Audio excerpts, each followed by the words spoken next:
নমস্কার, আপনারা দেখছেন জেলার ১ নম্বর online TV channel Birbhum RC TV. আপনাদের সঙ্গে আমি শুভাশিস। শুরু করছি আজকের সংবাদ। বিস্তারিত সংবাদে যাবার আগে দেখে নেব সংবাদ শিরোনাম।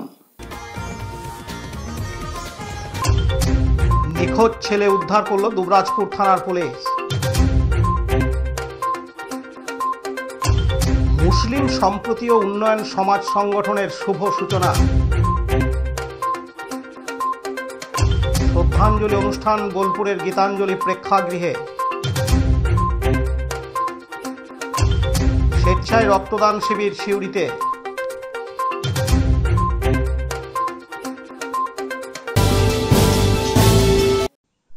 18 দিন নিখোঁজ থাকার পর মোবাইলের টাওয়ার লোকেশন ট্র্যাক করে নিখোঁজ ছেলেকে ফিরিয়ে দিল দুবরাজপুর থানার পুলিশ।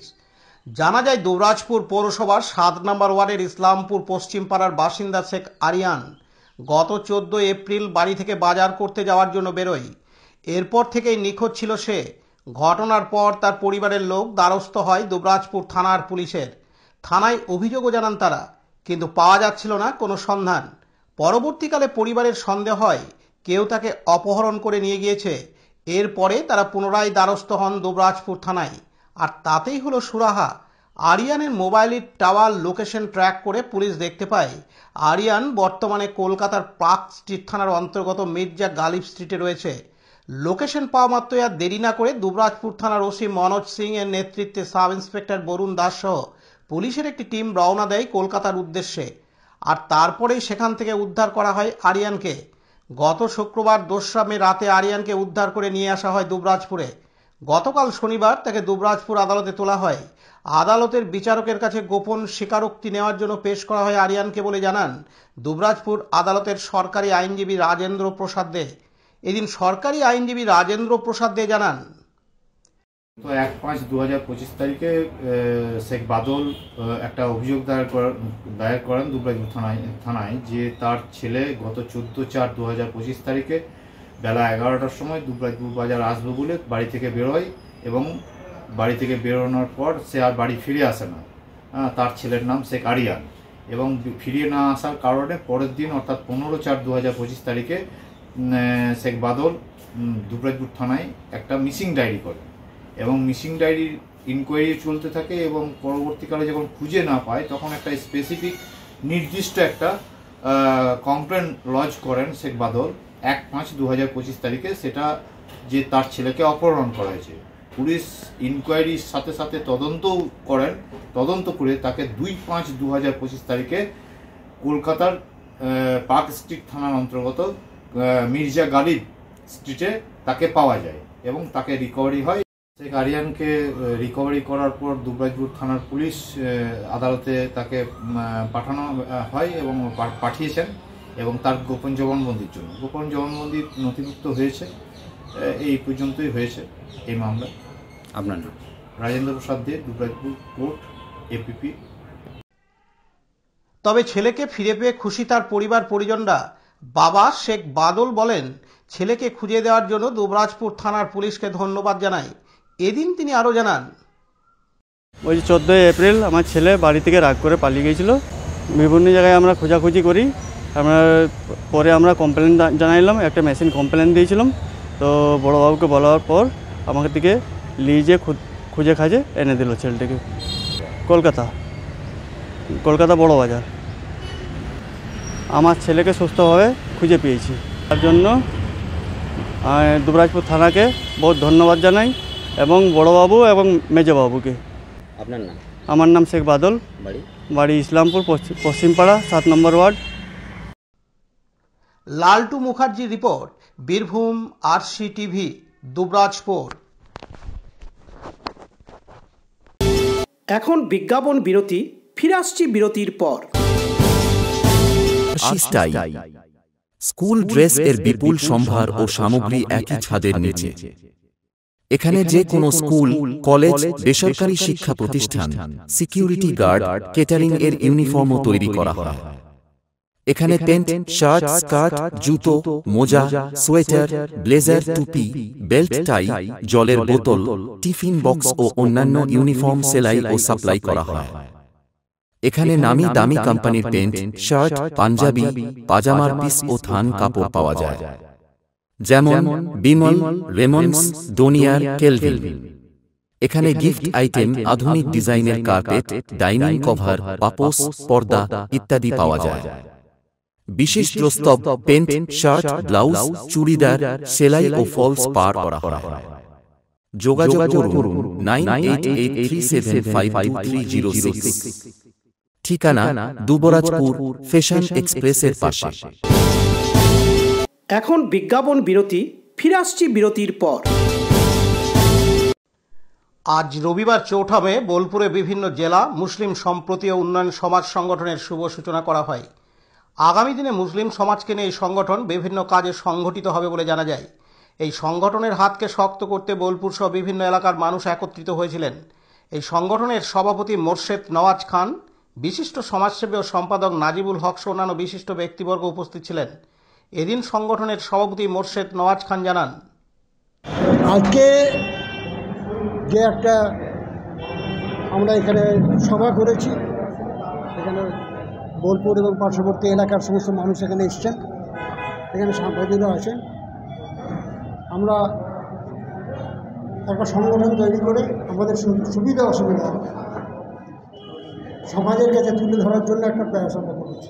আমাদের এরকম ধরনের কোনো প্ল্যাটফর্ম ছিল না, তাই আমরা বিভিন্নভাবে আমরা আমাদের সমাজকে সংগঠিত করার একটা চেষ্টা করেছি। ছেলেদের উদ্যোগও এখানে রয়েছে।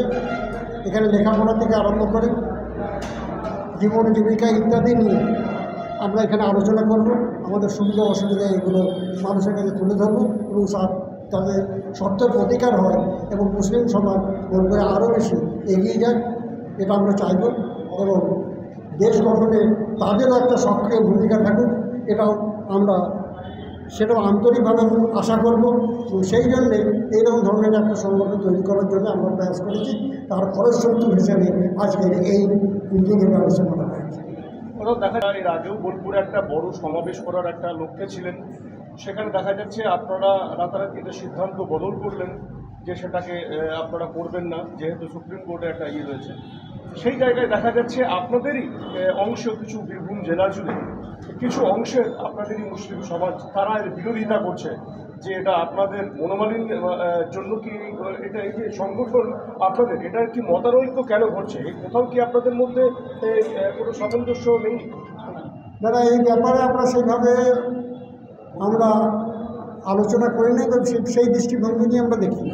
আমরা চাইছি যে সবাই একত্রিত হোক, তাদের সুবিধা অসুবিধা নিয়ে তারা তাদের কথা বলুন, সমাজ এগিয়ে যায়।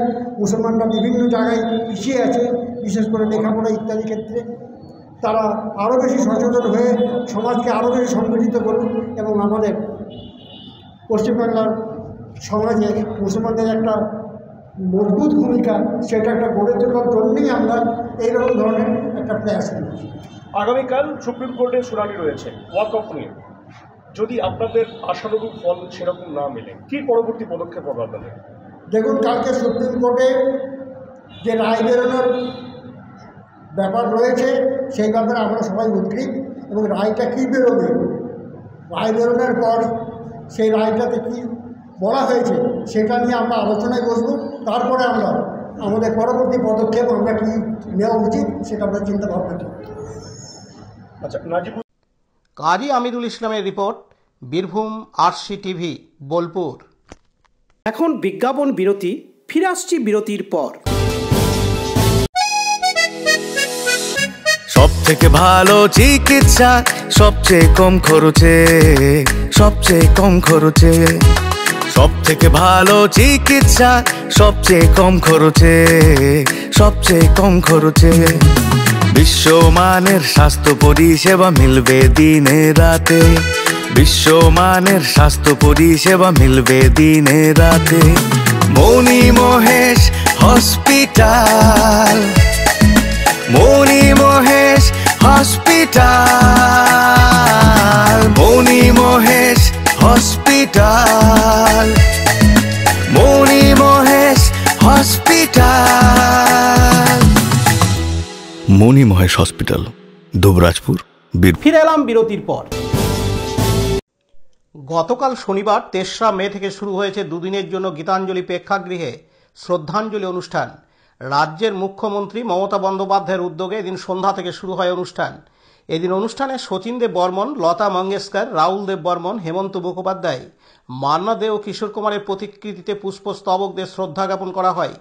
এই অনুষ্ঠানের আনুষ্ঠানিক শুভ উদ্বোধন করেন WBSRD এর চেয়ারম্যান অনুব্রত মণ্ডল, বীরভূম জেলা শাসক বিধান রায়, রাজ্যের মন্ত্রী চন্দ্রনাথ সিনহা, বোলপুরের সাংসদ অসিত মাল, রাজ্যের আরেক মন্ত্রী ইন্দ্রনীল সেন, তথ্য সংস্কৃতি আধিকারিক বৃন্দ সহ আরও বিশিষ্টজনেরা।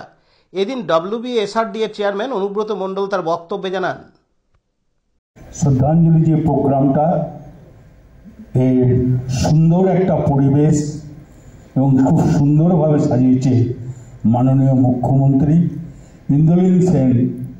মুখ্যমন্ত্রী খুব কাছের লোক, বাড়ির লোক, ঘরের লোক বলা যায়। যখনই দেখবেন মুখ্যমন্ত্রীর সঙ্গে কে আছে, ইন্দ্রনীল সেন আছে। তাই এই প্রোগ্রাম আগে পয়সা দিয়ে হতো, মাননীয় মুখ্যমন্ত্রী এবং আমাদের ইন্দ্রনীল সেন প্রত্যেক জেলায় এই প্রোগ্রাম করছে। আমি অশেষ ধন্যবাদ জানাই আমার চন্দ্রনাথ সিনহাকে, মন্ত্রী আছেন এখানে, MP আছেন আমাদের চন্দ্রনাথ, আছেন সুদীপ্ত ঘোষ, আছেন DM সাহেব, আছেন আরও আধিকারিকরা আছেন। সবাইকে সালাম প্রণাম জানিয়ে আমি বক্তব্য শেষ করি।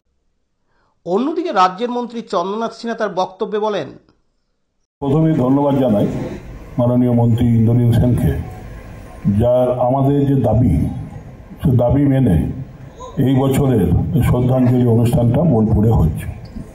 মাননীয় মুখ্যমন্ত্রী যে ধারা এবং যে অনুপ্রেরণা, তাকে পাথেয় করে মাননীয় মন্ত্রী সারা বাংলা জুড়ে প্রতিটি জেলায় এই শ্রদ্ধাঞ্জলি অনুষ্ঠানের মাধ্যমে আমাদের শচীন দেব বর্মন, রাহুল দেব বর্মন এবং লতা মঙ্গেশকর, আবার কালকে আছে হেমন্ত মুখার্জি, সুন্দর মুখার্জি থেকে শুরু করে মান্না দে, এই বর্তমান প্রজন্মের যে শিল্পীরা, তারা তাদের প্রতি শ্রদ্ধা জানিয়ে তারা অনুষ্ঠানটি করবেন।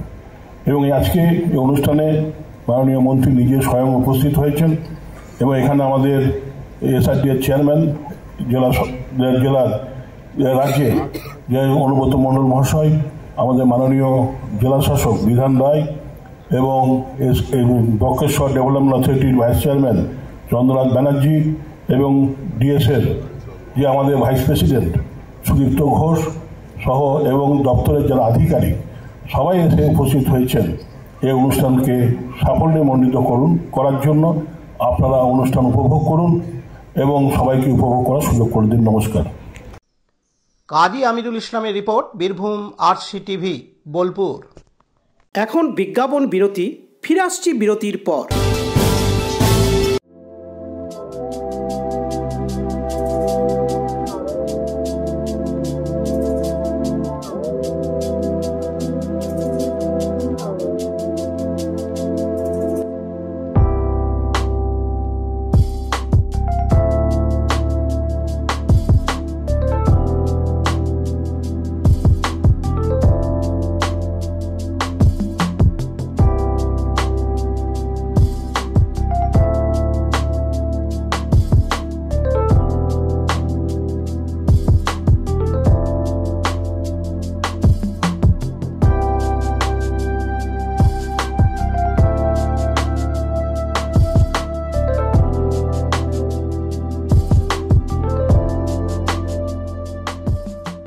ফিরে এলাম বিরতির পর।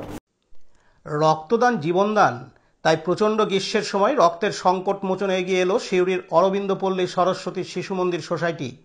আজ রবিবার 4ঠা মে শিশু মন্দিরে অনুষ্ঠিত হয় প্রথম রক্তদান শিবির। প্রথমে প্রদীপ প্রজ্বলন করেন শিশু মন্দিরের সভাপতি লক্ষণ বৃষ্ণ, বিশিষ্ট সমাজসেবী অমিয় মণ্ডল এবং সহসভাপতি স্বপন চক্রবর্তী।